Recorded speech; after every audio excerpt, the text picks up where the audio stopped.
कांग्रेस अध्यक्ष मल्लिकार्जुन खड़गे ने प्रधानमंत्री मोदी के खिलाफ विवादित बयानबाजी की। खड़गे का बयान ऐसे वक्त पर आया है जब 2 दिन बाद पश्चिम बंगाल और तमिलनाडु में चुनाव होने। तमिलनाडु में चुनाव प्रचार के आखिरी दिन आज खड़गे ने प्रधानमंत्री मोदी को आतंकवादी बता दिया। सुनिए कांग्रेस अध्यक्ष मल्लिकार्जुन खड़गे का विवादित बयान। How can they join with Modi, who is a terrorist, and who won't believe in equality?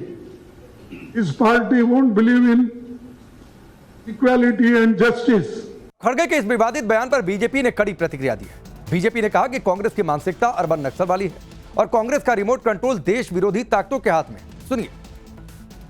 आतंकवादी कह के बुलाया है, यह न केवल निंदनीय है अपितु यह कांग्रेस पार्टी की मानसिकता को दर्शाता है और यह कोई स्लिप ऑफ टंग भी नहीं है। और यह कोई अगर वो सफाई भी दे रहे हैं तो आप याद रखिए जानबूझ के किया हुआ कांग्रेस का षड्यंत्र है। कांग्रेस पार्टी एक अर्बन नक्सली पार्टी है, इसीलिए कांग्रेस पार्टी के मल्लिकार्जुन खड़गे प्रधानमंत्री नरेंद्र मोदी जी के खिलाफ अब शब्दों का प्रयोग करते हैं। ये पहली बार नहीं हुआ है, पूर्व में भी जहरीले सांप जैसे शब्द का प्रयोग करना, जान से मारने की धमकी देना, ये पूरा एक ही बात को स्पष्ट करता है कि कांग्रेस का रिमोट कंट्रोल देश विरोधी ताकतों के हाथ में है।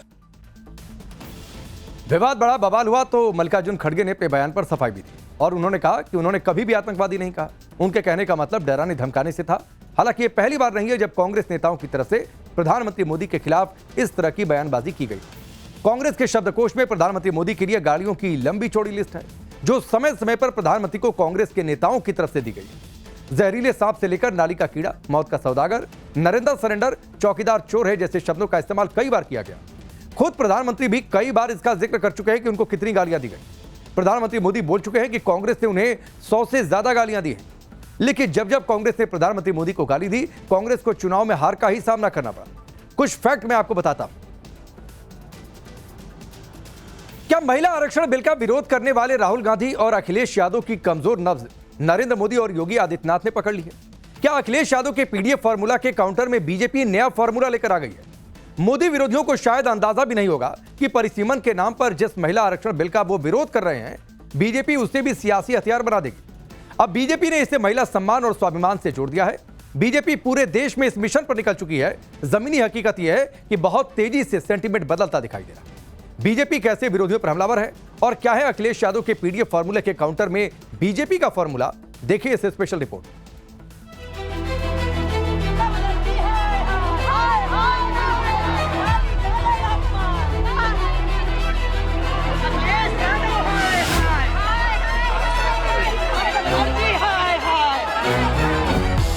कांग्रेस हो या समाजवादी पार्टी, इनका चेहरा और लोकतांत्रिक है, इनके कृत्य महिला विरोधी है।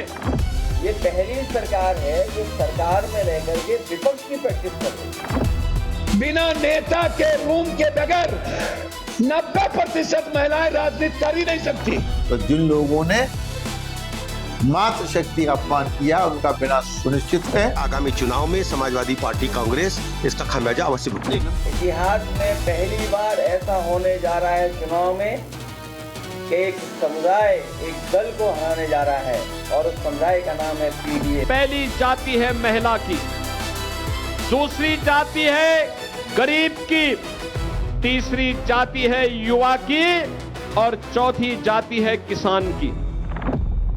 क्या अखिलेश यादव के पीडीए की कार्ड बीजेपी का MGYK है?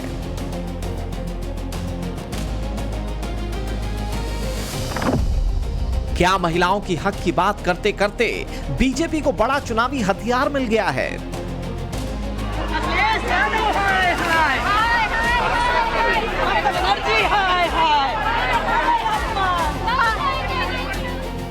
लखनऊ में यह गुस्सा, यह आक्रोश महिलाओं का फूटा।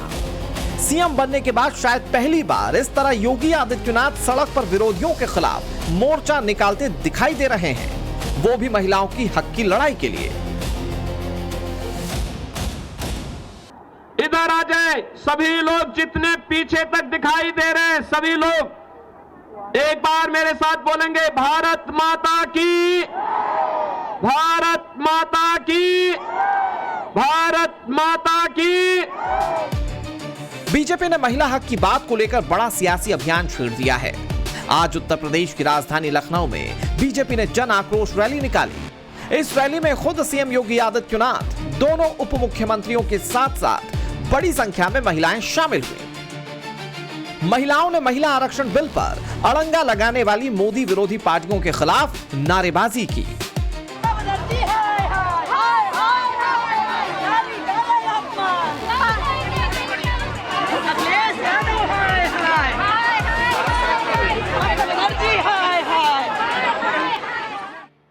महिलाओं के अधिकारों पर वार समाजवादी पार्टी और कांग्रेस जिम्मेदार, इसको लेकर आज यहाँ पे बाकायदा एक रैली जो है वो निकाली गई है। जन आक्रोश रैली आप देख सकते हैं। मुख्यमंत्री योगी आदित्यनाथ जो है वो है, दोनों डिप्टी सीएम जो है वो इसके साथ मौजूद है और तमाम महिलाएं जो है वो इस जो रोड शो है, जो एक तरह से आप कह सकते हैं जन आक्रोश रैली है, उसमें निकली हुई है। और आप देख सकते हैं किस तरह से बड़ी संख्या में जो महिलाएं हैं वो इस जन आक्रोश रैली में शामिल हो रही है। इस जन आक्रोश रैली के दौरान सीएम योगी आदित्यनाथ ने कांग्रेस और समाजवादी पार्टी को महिला विरोधी बताया, तो अखिलेश यादव ने बीजेपी की जन आक्रोश रैली पर तंज कसा। कहा कि बीजेपी विपक्ष में रहने की प्रैक्टिस कर रही है।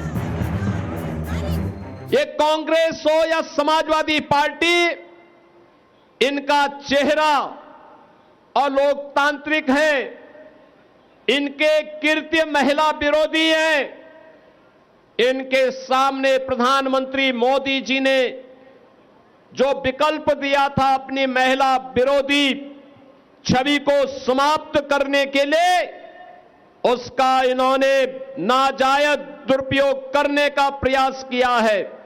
और आज इसीलिए देश भर में आधी आबादी कांग्रेस और उनके सहयोगी दलों के महिला विरोधी आचरण के खिलाफ सड़कों पर आंदोलन कर रहा है। कि पदयात्रा हो रही थी लखनऊ में और इतनी भीषण गर्मी में कोई काला चश्मा नहीं लगाया था।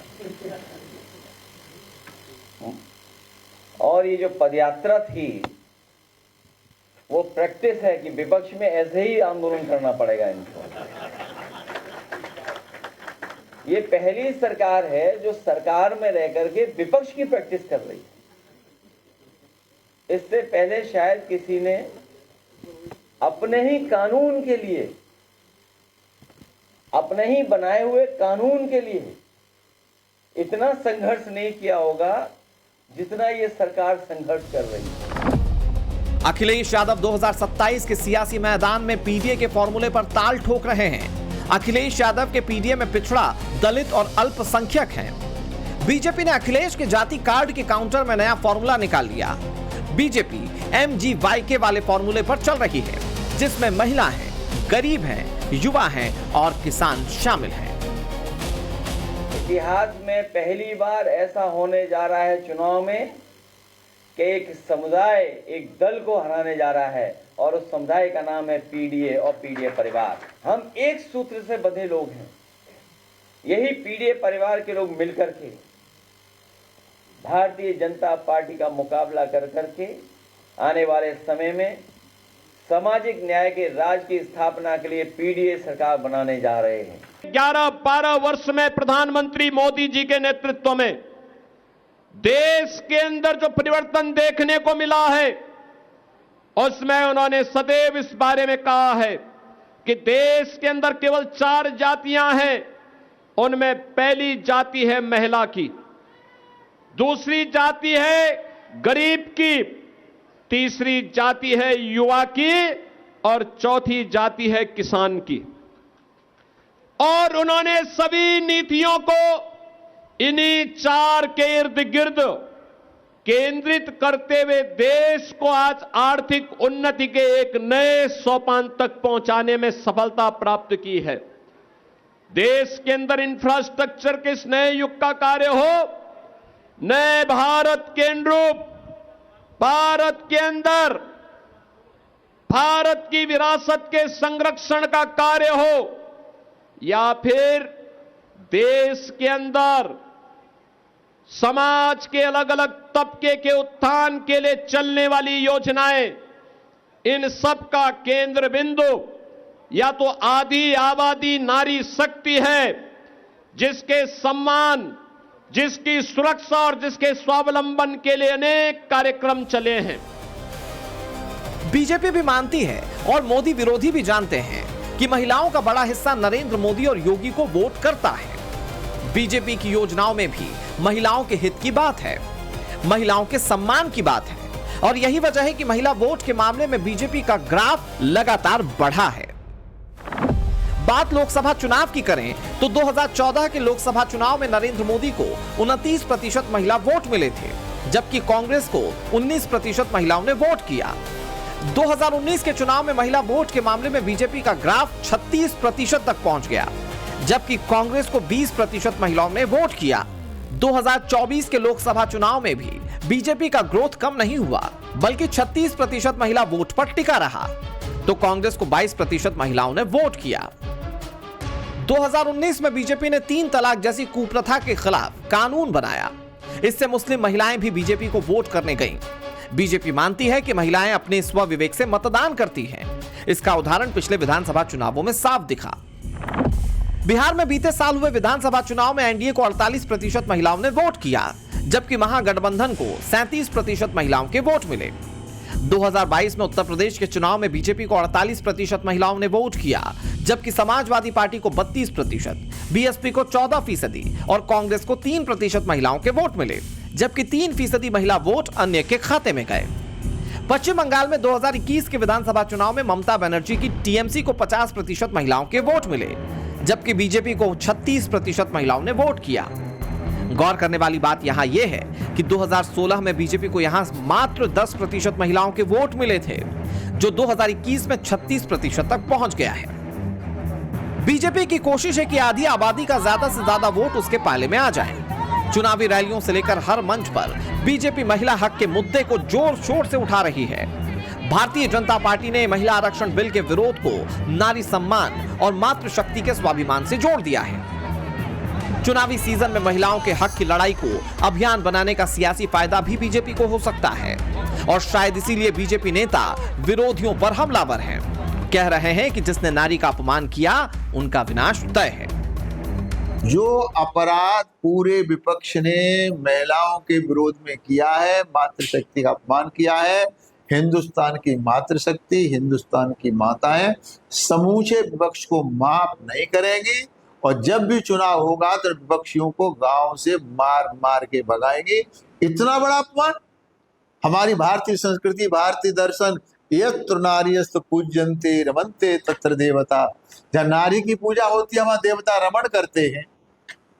हमारी भारतीय संस्कृति में नारी का अपमान हुआ तो महाभारत हुआ इस देश में, एक द्रौपदी के अपमान पर।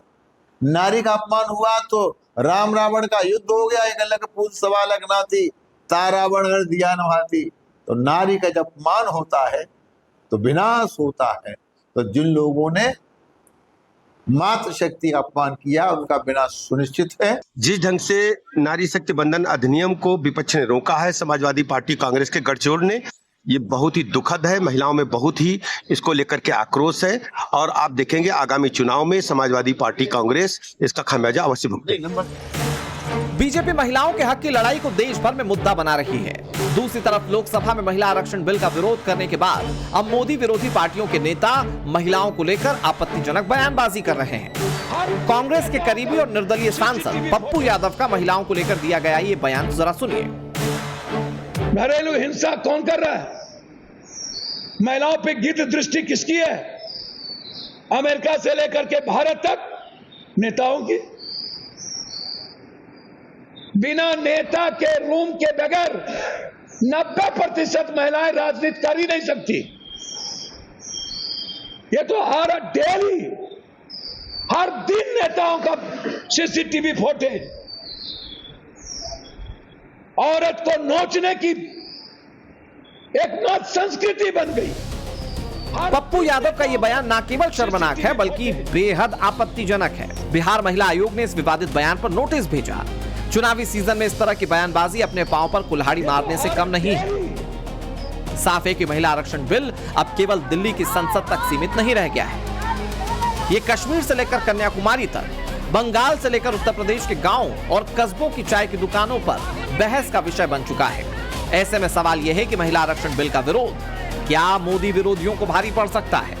क्या मोदी विरोधियों ने इस मामले में बीजेपी को चुनावों में पहले ही एज दे दिया है? Bureau report, times now Navbharat. Pakistan का बंटी बबली गैंग यानी आसिम मुनीर और शहबाज शरीफ सपना देख रहे थे कि उनकी पॉकेट डॉलरों से भर जाएगी। एक एक प्लान इसी तर्ज पर बना रहे थे कि खैरात की दौलत हाथ लगेगी, लेकिन कर्ज लेकर घी पीने वालों का मालामाल वीकली वाला सपना चकनाचूर हो गया। पिंडी फोर्स के सदर फील्ड मार्शल आसिम मुनीर के पाप का घड़ा भर चुका है। पाकिस्तान की आवाम मुल्ला मुनीर को लानतें भेजकर मालामाल कर रहे हैं और नमूनों की विदाई का इंतजार कर रही है। देखिए रिपोर्ट।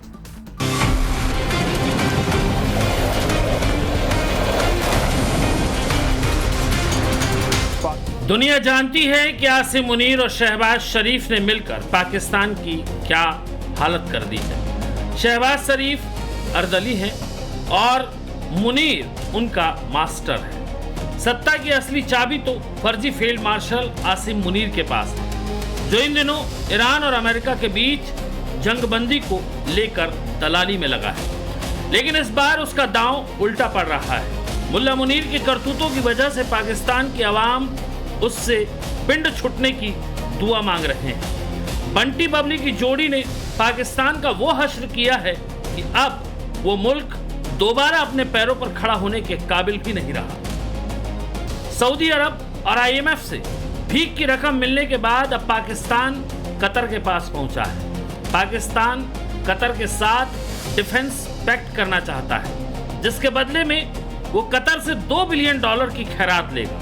पाकिस्तान की रीढ़ पैसों के आगे ऐसी झुकती है कि उसका खुद का कोई स्टैंड नहीं होता। सूडान को हथियार बेचने की डील करने वाला पाकिस्तान सऊदी का चाबुक पड़ने के बाद उस डील से भी पलट गया है। ईरान अमेरिका का बिचौलिया बनकर अपनी इमेज चमकाने में लगा मुल्ला मुनीर तारीख के अंत तक के लिए पाकिस्तान की सत्ता हथियाना चाहता है। पाकिस्तान का वर्दीधारी राष्ट्रपति बनने के ख्वाब देख रहा है और इस ज्यादती ख्वाब को पूरा करने के लिए किसी भी हद तक गिरने को तैयार है। मुनीर और शहबाज मिलकर दूसरों के मसले सुलझाने का ड्रामा कर रहे हैं, लेकिन ये सब करते करते अपनी ही पब्लिक का गला घोंट रहे हैं। रावलपिंडी, इस्लामाबाद, पेशावर, हर जगह लॉकडाउन लगा दिया गया है। जॉब पर ना जा पाने की वजह से लोग नौकरियों से निकाले जा रहे हैं। एक तो वैसे ही पाकिस्तान में नौकरियां नाम मात्र की हैं, उसके ऊपर से जिनके पास नौकरियां हैं उन्हें भी मुनीर एंड कंपनी जीने नहीं दे रहे। दरअसल कंगाल पाकिस्तान के अवाम महंगाई के जख्म से लहूलुहान है, लेकिन पाकिस्तानी हुक्मरान अवाम के जख्मों पर मरहम लगाने के बजाय उसे और कुरेद रहे हैं, जिसे अवाम अपने हुक्मरानों को पानी पी पी कर कोस रही है। दरअसल पाकिस्तान की यह हालत एक दिन में नहीं हुई, इसके पीछे नाकामियों का बरसों पुराना सिलसिला रहा है और मुल्ला मुनीर भी वही रवायत अपना रहा है।